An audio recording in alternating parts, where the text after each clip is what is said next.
Vamos então à quarta parte desse capítulo, vamos ver a mensagem que foi enviada pelo cardeal de Morlot, né? A felicidade não é deste mundo.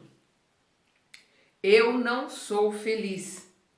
A felicidade não é feita para mim. Exclama geralmente o homem em todas as posições sociais. Isto, meus queridos filhos, prova melhor que todos os raciocínios possíveis a verdade desta máxima do Eclesiastes. Abre aspas, a felicidade não é deste mundo, fecha aspas. Com efeito, nem a fortuna, nem o poder, nem mesmo a florescente juventude são condições essenciais da felicidade. Digo mais, nem mesmo a reunião dessas três condições tão invejadas, pois que se ouvem sem cessar no meio das classes mais privilegiadas, pessoas de toda a idade, lamentando-se amargamente de sua condição de ser. Diante de um tal resultado, é inconcebível que as classes trabalhadoras e militantes invejem com tanta cobiça a posição daqueles que a fortuna parece ter favorecido. Neste mundo, faça-se o que for, cada um tem sua parte de trabalho e de miséria, seu lote de sofrimentos e de decepções. Partindo daí, é fácil se chegar à conclusão de que a terra é um lugar de provas e expiações. Assim, os que pregam que a terra é a única morada do homem e que somente aí e numa só existência é permitido alcançar o mais alto grau de felicidades que sua natureza comporta, enganam a si mesmo e aqueles que os escutam, visto estar demonstrado por experiência arquissecular que apenas excepcionalmente este globo encerra as condições necessárias à completa felicidade do indivíduo. Em tese geral, pode-se afirmar que a felicidade é uma utopia, a cuja busca as gerações lançam-se sucessivamente, sem nunca poder alcançar.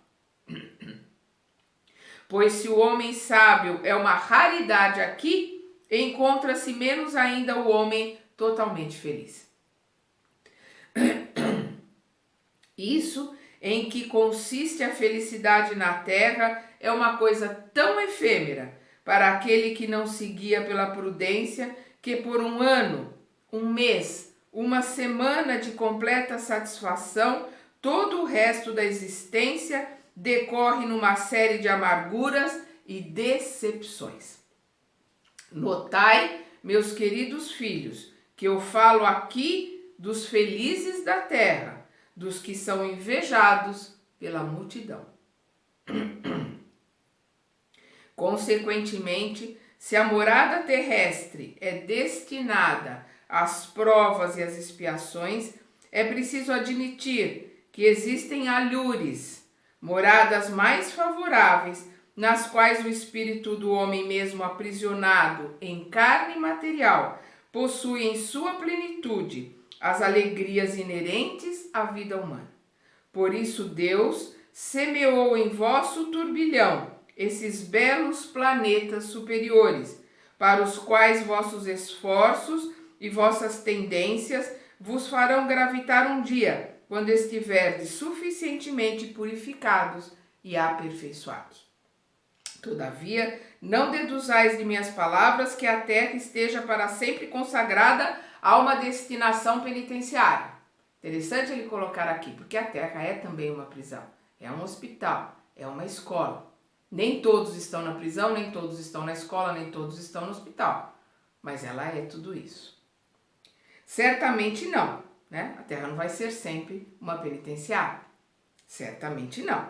Dos progressos realizados, podeis facilmente deduzir os progressos futuros e dos aprimoramentos sociais conquistados, novos e mais fecundos avanços. Tal é a tarefa imensa que deve realizar a nova doutrina que os Espíritos vos revelaram. Assim, pois, meus queridos filhos, que uma santa emulação vos anime, e que cada um dentre vós se despoje energeticamente do homem velho. Todos vós deveis fazer a divulgação desse espiritismo que já deu início à vossa própria regeneração. É um dever fazer que seus irmãos participem dos raios de luz sagrada. Portanto, mãos à obra, meus filhos bem-amados, que nessa reunião solene todos os vossos corações aspirem a esse grandioso objetivo, que é preparar as futuras gerações um mundo onde a felicidade não mais será uma palavra vã. François Nicolas Madeleine, Cardeal Morlot, Paris, 1863. Então é o que ele está colocando aqui, né?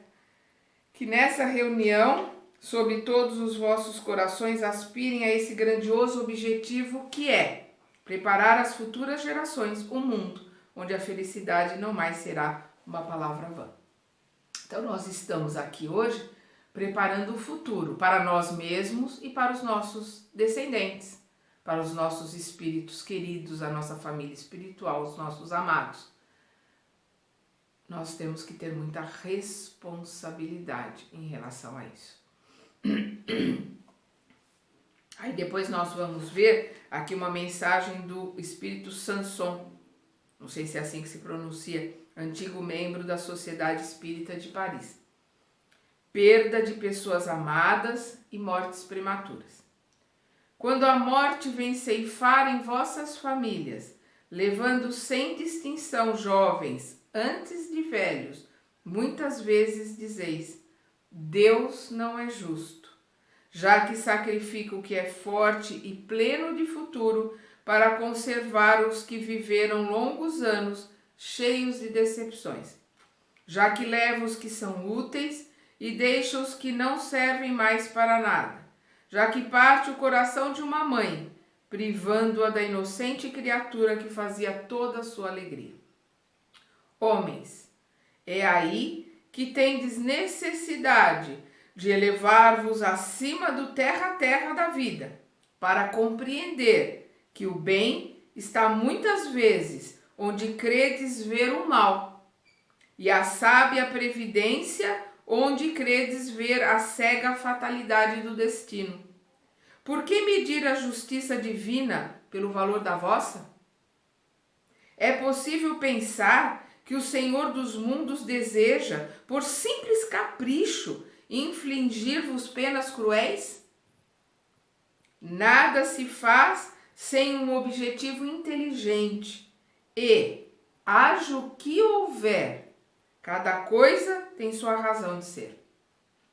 Se investigasseis melhor todas as dores que vos atingem, delas sempre encontraríeis a razão divina, razão regeneradora, e vossos miseráveis interesses seriam uma consideração secundária que relegaríeis ao último plano.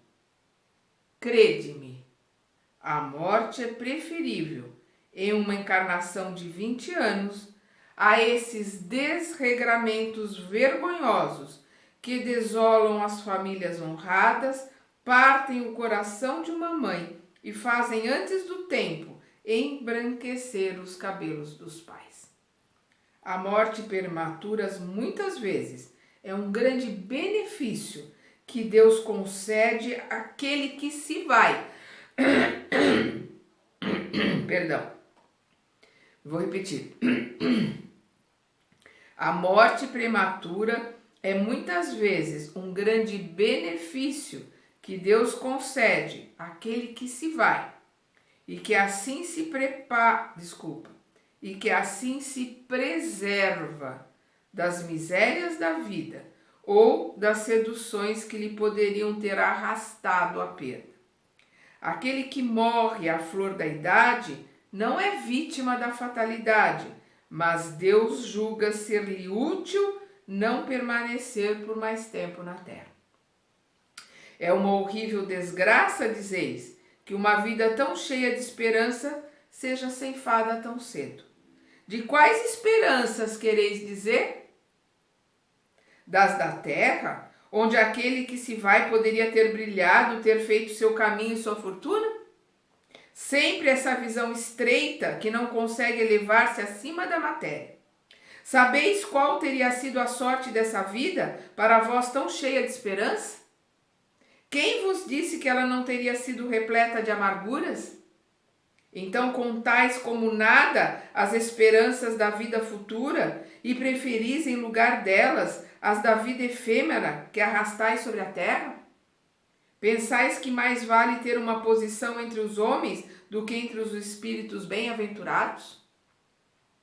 Regozijai-vos em lugar de vos lamentar, quando apraz a Deus retirar um de seus filhos deste vale de misérias. Não há egoísmo em querer que ele aí restasse para sofrer convosco? Não há egoísmo, não é amor, é posse, é egoísmo que quer reter os entes queridos aqui. Essa dor se concebe naquele que não tem fé e que vê na morte uma separação eterna. Mas vós, espíritas, vós sabeis que a alma vive melhor desembaraçada de seu envoltório corporal. Mas vós sabeis que a alma vive melhor desembaraçada de seu envoltório corporal. Mães, sabeis que vossos filhos bem-amados estão perto de vós. Sim, estão todos perto. Seus corpos fluídicos cercam-vos, seus pensamentos protegem-vos, vossa lembrança embriaga-os de alegria, mas também vossas dores despropositadas os afligem, porque denotam uma falta de fé e são uma revolta contra a vontade de Deus. Vós que compreendeis a vida espiritual, escutai as pulsações de vosso coração, chamando esses entes bem-amados. E se rogardes a Deus para abençoá-los, sentireis em vós essa poderosa consolação que seca as lágrimas, essas aspirações maravilhosas que vos mostrarão o futuro prometido pelo soberano Senhor. Sanson, ou Sanson, não sei como se pronuncia, antigo membro da Sociedade Espírita de Paris, 1863. Nós vemos que o que ele coloca aqui é uma colocação muito importante para aqueles que perderam entes queridos, porque se não tomarmos cuidado, poderemos ser obsessores encarnados dos espíritos desencarnados que foram queridos por nós. Então nós precisamos tomar muito cuidado, porque a posse, o egoísmo, esse saudosismo, essa saudade aflitiva, que nada mais é do que egoísmo, de que querer que o outro fique aqui mesmo que sofrendo, mas que fique aqui ao nosso lado, ela pode fazer com que você vire um obsessor deste ente querido e o faça sofrer, ou às vezes o faça vir para a terra por causa do teu chamado e aqui ficar preso. Então a gente precisa tomar muito cuidado com isso. Tem um livro do André Luiz, psicografado pelo Chico, que é Entre a Terra e o Céu, que fala exatamente dessas colocações de mães que obsediam filhos desencarnados, principalmente filhos que desencarnaram pequenos. Elas obsediam de uma tal forma que o plano espiritual precisa fazer essa criança esquecer dessa mãe. Eles fazem um esquecimento na mente desta criança para que ela pare de sofrer através da lamentação, do choro, da obsessão desta mãe que ficou na terra. Então, quem quer ter mais informações, quem quer saber mais sobre desencarne, principalmente de crianças, leia este livro, Entre a Terra e o Céu. Vamos ver aqui uma mensagem agora de Fênelon. Se fosse um homem de bem, teria morrido. Né? Nós vamos ver essa colocação muitas e muitas vezes entre as pessoas, por falta de fé, por falta de amor mesmo a Deus, porque não sabe o que está falando. Muitas vezes dizeis, falando de um homem mau que escapa a um perigo, se fosse um homem de bem, teria morrido. Pois bem, dizendo isso, estais com a verdade, pois efetivamente acontece, e com muita frequência, que Deus dê a um espírito ainda jovem, nas vias do progresso, uma prova mais longa do que um espírito bom, que receberá em recompensa por seu mérito o favor de sua prova ser tão curta quanto possível. Assim, pois, quando vos servis desse axioma, não duvideis que blasfemais. Então, quando nós estamos colocando quando não estamos nessa colocação, não podemos duvidar que estamos blasfemando. Por quê? Porque nós não estamos dando o valor e não estamos colocando que aquele que é bom vai antes. De verdade. Porque ele terminou a sua tarefa. Ele não precisa ficar aqui tanto tempo num sofrimento atroz se ele não precisa mais desta lição. Aquele que é um espírito mais elevado, aquele que é um espírito que aproveita todos os ensinamentos que tem aqui, ele vai embora antes e com menos sofrimento. Eu gosto de citar o livro Violetas na Janela, porque muita gente começa, principalmente adolescente, começa no espiritismo com esse livro. Aí nós vamos ver que a Patrícia, ela desencarna aos 19 anos com aneurisma, né, cerebral. E a gente vê que ela logo já acorda ali no plano espiritual, a avó dela tá ali do lado, já assessorando tudo, e a gente vai receber a informação de que estava mesmo planejado, ela iria desencarnar aos 19 anos, só que ela ia desencarnar com dor, ela ia desencarnar com um determinado sofrimento, né, para depurar o espírito que ainda precisava, e depois ela desencarnaria. Mas ela teve um aproveitamento tão grande dessa sua curta encarnação de 19 anos. Ela se aprimorou tanto que ela não precisou disso. Ela teve só um relâmpago ali na hora que deu o aneurisma, ficou desacordada e já acordou sendo tratada no plano espiritual já com a avó do lado. Por merecimento. Ela não precisava mais do que isso. Era um espírito já mais elevado, era um espírito que não precisava mais do que isso, né? Que já dava para continuar o seu estudo, o seu aprimoramento por um tempo no plano espiritual. Se morre um homem de bem e ao lado de sua casa está de um mal, logo dizeis, antes tivesse sido este. Estais em grande erro, pois aquele que parte cumpriu sua tarefa. Principalmente se é um homem de bem, ele parte e cumpriu sua tarefa, ótimo, está continuando o seu trabalho. Mas um homem mau precisa ainda aprimorar, precisa ainda ter a chance de se modificar. Por isso que é importante que ele fique aqui. Ele precisa dar chance para se modificar. E o que fica talvez não a tenha sequer começado. O que eu estava falando, ele precisa dar chance para começar sua tarefa e se modificar. Por que desejarias então que o mal não tivesse o tempo de acabá-la e que o outro permanecesse ligado à gleba terrestre? Que diríeis de um prisioneiro que tivesse cumprido sua pena e que fosse retido na prisão enquanto se desse liberdade a um que não tinha esse direito? Seria injusto aquele que já cumpriu a pena continuar preso e aquele que ainda não cumpriu a pena sair. É assim? Porque nós temos o olho torcido pela ilusão. A gente acha que é bom quem fica e é ruim quem vai. Não.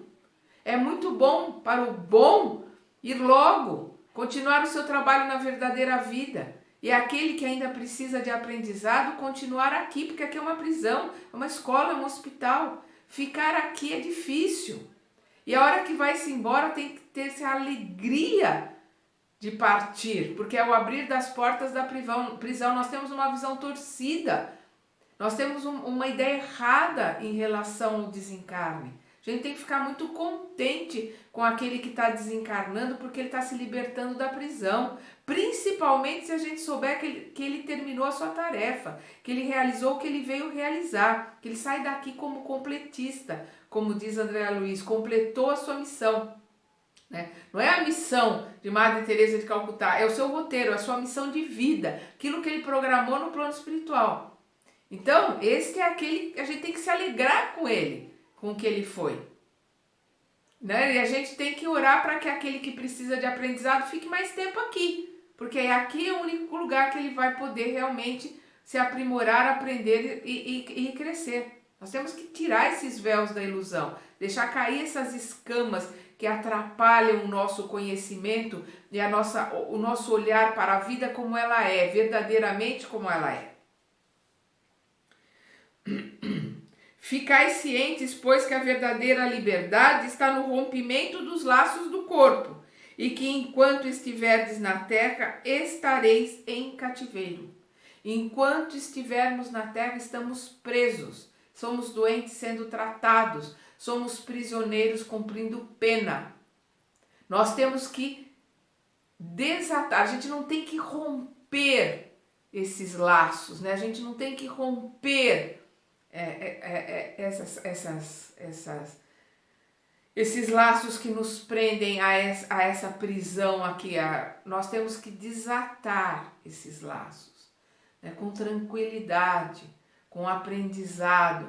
A gente tem que ver as portas da prisão se abrir não como fuga, mas como libertação por termos cumprido a pena que nos cabia, por termos feito aquilo que nos propusemos a fazer, por termos saído daqui melhor do que entramos, por termos nos melhorado, realizado a nossa reforma íntima. É assim que a gente tem que ver o desencarne, a morte, o abrir da porta da prisão, a libertação, voltar para a nossa verdadeira vida. Habituai-vos a não censurar o que não podeis compreender. Isso é uma grande verdade. Habituai-vos a não censurar o que não podeis compreender. Se eu não consigo compreender, não posso censurar, não posso julgar. Eu tenho que ter aquela sabedoria do Sócrates. Só sei que nada sei. Então eu não posso julgar, eu não posso falar daquilo que eu não compreendo. Habituai-vos a não censurar o que não podeis compreender e acreditai que Deus é justo em todas as coisas. Muitas vezes o que vos parece um mal é um bem, mas vossas faculdades são tão limitadas que o conjunto do grande todo escapa a vossos sentidos obtusos. Esforçai-vos por sair pelo pensamento de vossa estreita esfera, e à medida que vos elevais, a importância da vida material diminuirá a vossos olhos. Aparecer-vos-á apenas como um incidente ao longo da duração infinita de vossa existência espiritual, a única existência verdadeira. Fenelon, Sens, 1861. Aparecer-vos-á apenas como um incidente. Essa encarnação a gente só vai vê-la como um incidente, né? Um dia, uma passagem da nossa existência que é imortal. Ao longo da duração infinita, nós somos imortais, da nossa existência espiritual, a única existência verdadeira. A verdade, a única existência verdadeira é a espiritual. Aqui é só um estágio, um aprendizado e é uma ilusão. Aí depois nós vamos ver outra mensagem de fé. Os tormentos voluntários. O homem está sempre em busca da felicidade, que lhe escapa sem cessar. Porque a felicidade pura não existe na Terra. Felicidade não é deste mundo. Entretanto, apesar das vicissitudes que compõem o cortejo inevitável desta vida, o homem, ao menos, poderia usufruir de uma felicidade relativa. Mas ele a procura nas coisas perecíveis e sujeitas às mesmas vicissitudes, isto é, nos prazeres materiais, em vez de procurá-la nos prazeres da alma, que são um antegozo dos prazeres celestes perenes. Não é aqui nas ilusões deste planeta que a gente vai encontrar a felicidade. A gente pode ter alguns momentos felizes que nos são trazidos pelo amor, pelo aprendizado do amor, né? Pelo aprendizado da fraternidade, da tolerância. Isso vai nos dar momentos felizes, sim, mas a felicidade nós a temos ou não dentro de nós, se nós a cultivarmos. É uma coisa nossa. Mas a felicidade no entorno, a felicidade mesmo, é só quando nós estivermos em condições de ir para um planeta ditoso, para um planeta feliz, que ainda é depois do planeta de regeneração.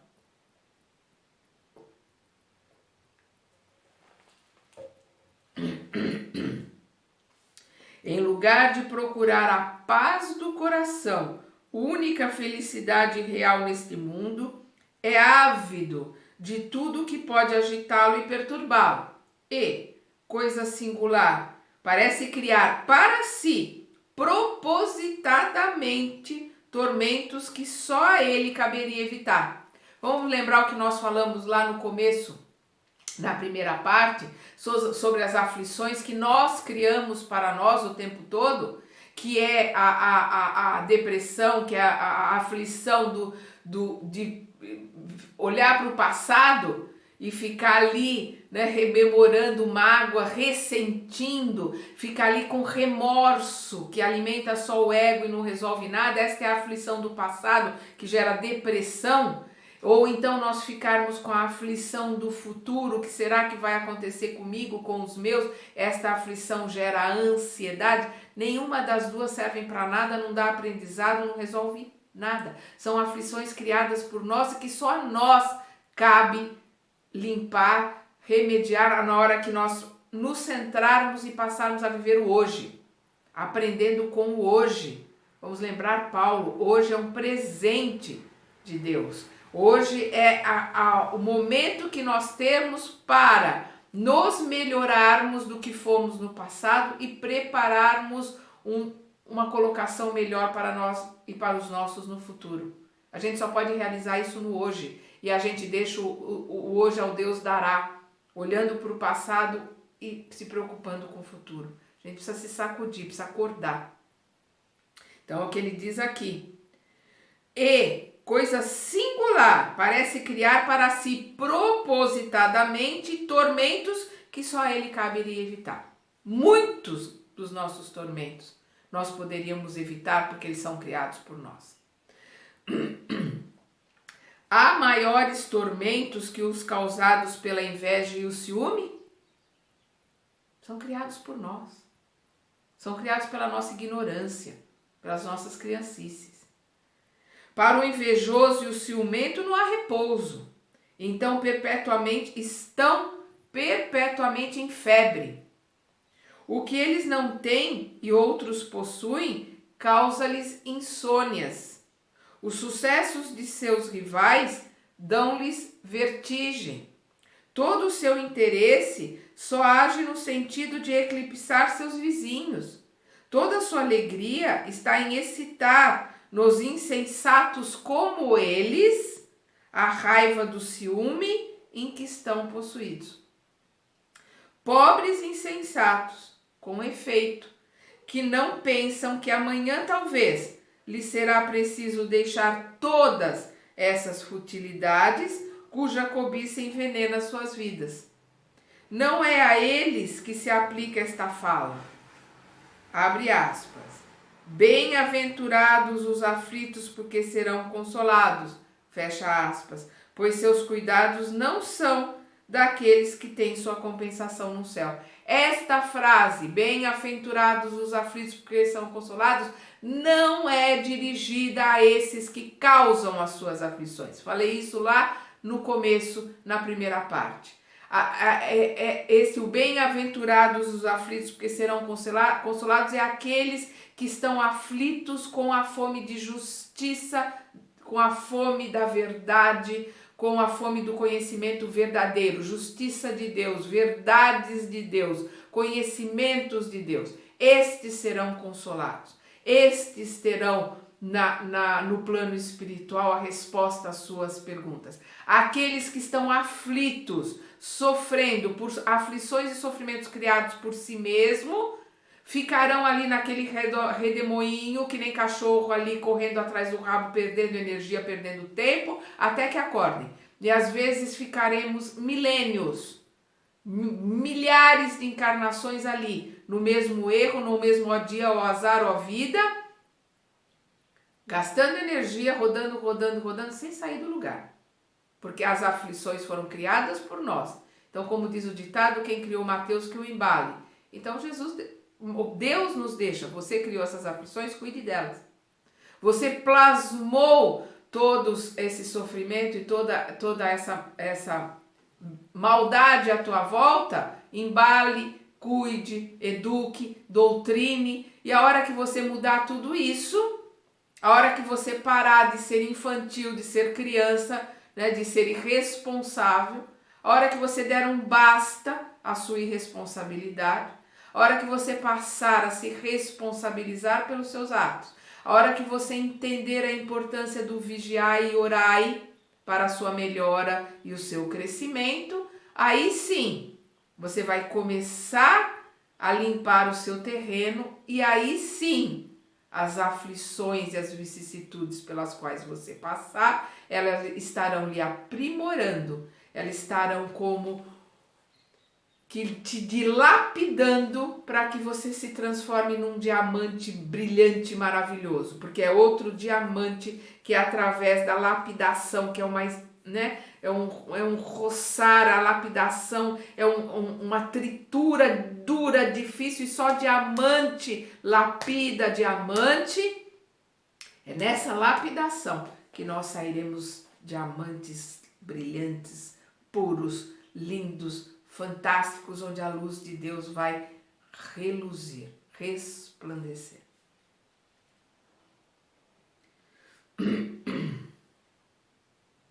Quantos tormentos, ao contrário, evita aquele que sabe contentar-se com o que tem, que vê sem inveja o que não tem, que não procura parecer mais do que é.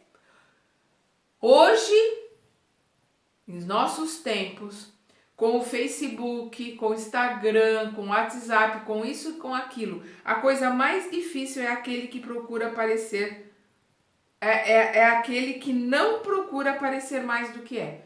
Porque esses mecanismos afloraram dentro de todos nós uma vaidade, afloraram dentro de todos nós uma futilidade de querermos mostrar o que não somos, querermos mostrar uma felicidade que não temos, mostrar um sucesso no mundo, né? um conquistar o mundo que não existe, mostrar isso para o outro, para que o outro se sinta infeliz, para que o outro tenha inveja. Isso está tão aflorado que virou uma doença. Está virando uma doença. Está virando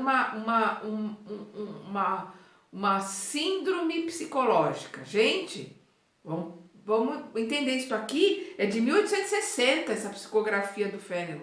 Ele já está dizendo aqui: quantos tormentos, ao contrário, evita aquele que sabe contentar-se com o que tem, que vê sem inveja o que não tem, que não procura parecer mais do que é.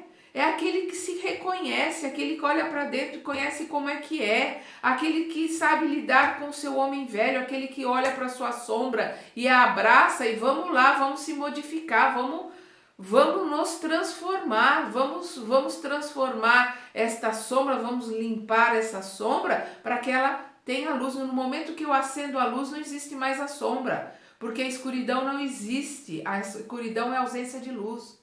Quando eu abro a porta e a janela de uma casa que está no escuro, a escuridão não sai, mas a luz entra. E quando eu abro a porta e a janela de uma casa que está cheia de luz, a luz sai. Ela ilumina lá fora, porque a luz existe, a escuridão não existe, ela é só ausência de luz. E nós precisamos entender isso. Se existe esta sombra, vamos acender uma luz, por mais pequenina que seja, não terá mais sombra. Vamos nos ressignificar, vamos nos aprimorar, vamos nos modificar aos poucos, sem martírio, sem culpa, sem remorso, porque isso não vai levar a nada, mas com autoconhecimento. Eu me conhecendo, vendo como eu sou e conhecendo meus defeitos. Eu preciso tomar cuidado porque eu sou orgulhosa. Então, a hora que estiver fazendo alguma coisa, que eu pensar em fazer alguma coisa, eu preciso parar. É orgulho? É vaidade? É egoísmo? Porque esses são meus maiores defeitos. Se é, vou morder a língua, vou contar até 100, vou segurar aquele orgulho, vou pedir desculpas, vou me calar e vou chegar no final do dia e fazer o balanço do dia. Eu consegui vencer um pouquinho do meu orgulho hoje. Consegui vencer um pouquinho da minha intolerância e da minha prepotência hoje. É um pouquinho, mas de pouquinho em pouquinho a gente vai conseguindo limpar o balde de água suja que está dentro de nós. E é assim, aos pouquinhos, mas com a verdade sobre nós, vigiando a nós, não é vigiando o outro, não é procurando o defeito do outro, é procurando os nossos defeitos, é vigiando a nós, é olhando para dentro. Nossa responsabilidade nesse mundo é conosco.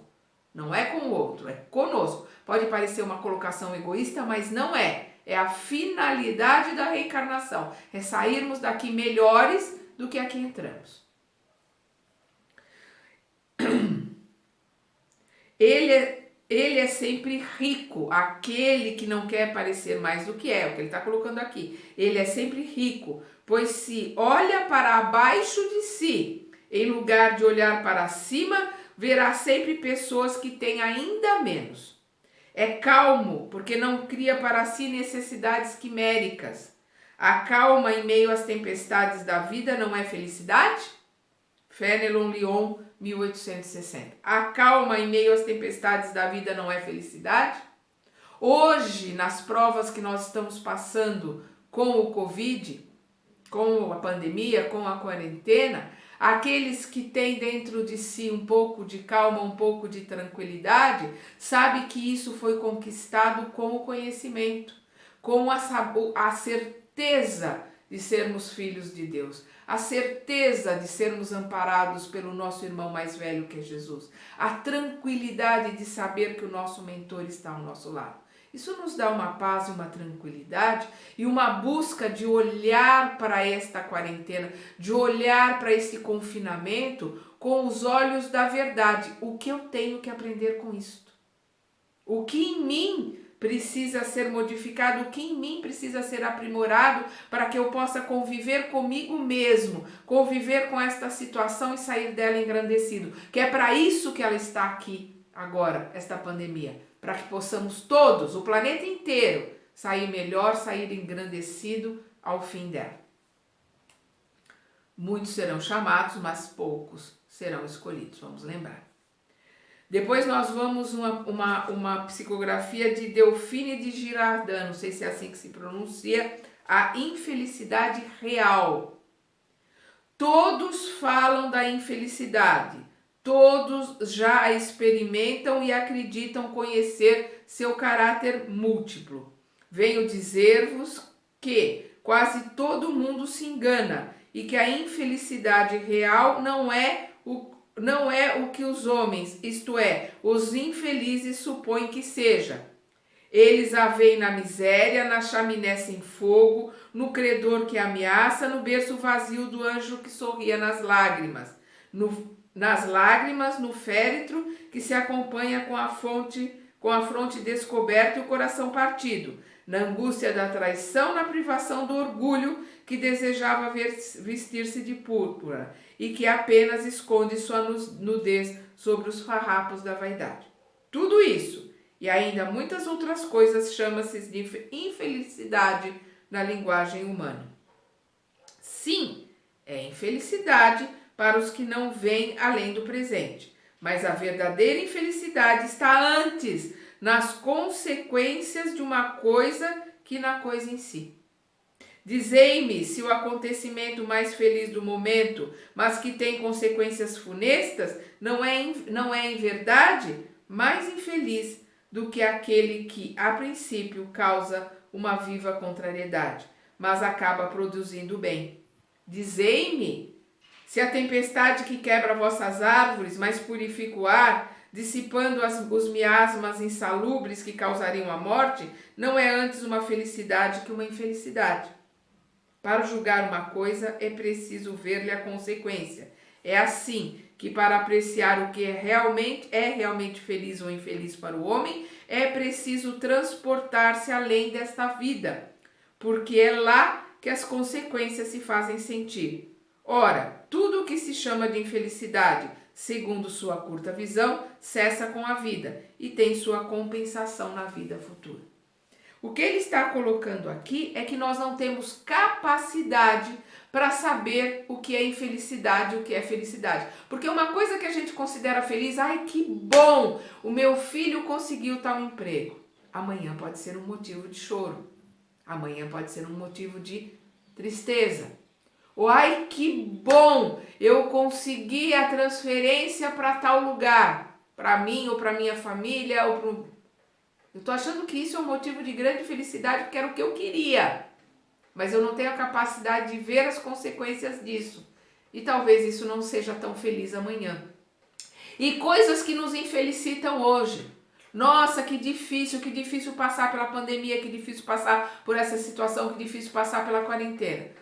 Mais tarde, a gente possa dizer, graças a Deus que eu passei por aquela quarentena, por aquela pandemia, porque ali eu pude me conhecer, ali eu pude conviver com os meus familiares, ali eu pude me aprimorar, ali eu pude mudar minha conduta para com os meus e para comigo mesmo. Ali eu pude olhar para o mundo como ele é, um ser vivo, um filho de Deus, tanto quanto eu, que precisa dos meus cuidados, precisa da minha responsabilidade. Eu pude olhar para o outro como ele é, um irmão, igual o meu filho é para mim, um irmão, porque ele é um irmão, porque ele é tão filho de Deus quanto eu.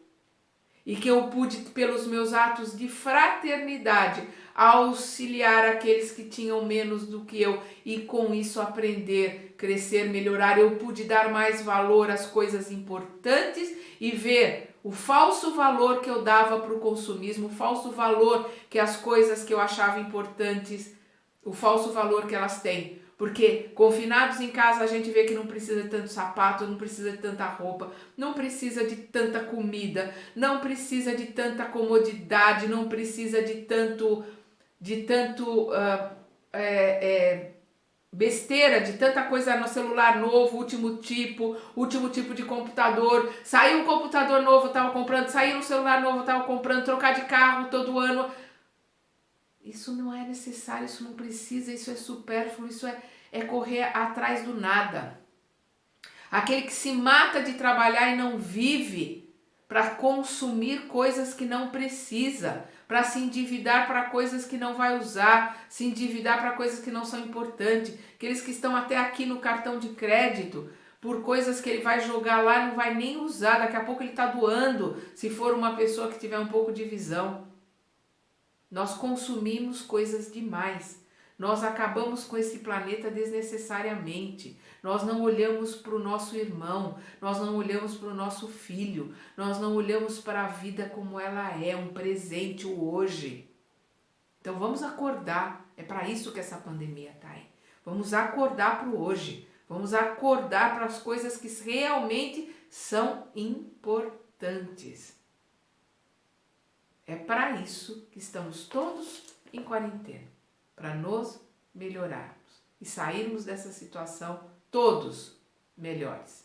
Infelizmente, alguns não estão aprendendo, estão se enfiando no álcool, na droga lícita, que são os remédios para apagar, para dormir, nos antidepressivos, que são drogas lícitas, mas são drogas, afetam o cérebro. Então vamos parar e pensar. Vamos olhar para as vicissitudes que nos acontecem como elas são. Obras de Deus para o nosso aprimoramento, para o nosso melhoramento, para o nosso crescimento. Elas não são obras de Deus como castigo, mas são as obras das leis de Deus, da ação e reação. São a reação às atitudes que nós tomamos. O que está acontecendo aí é a reação do planeta, da vida, da vida biológica do planeta, é uma reação às nossas insanidades, às nossas inconsequências. Vamos continuar então na quinta parte.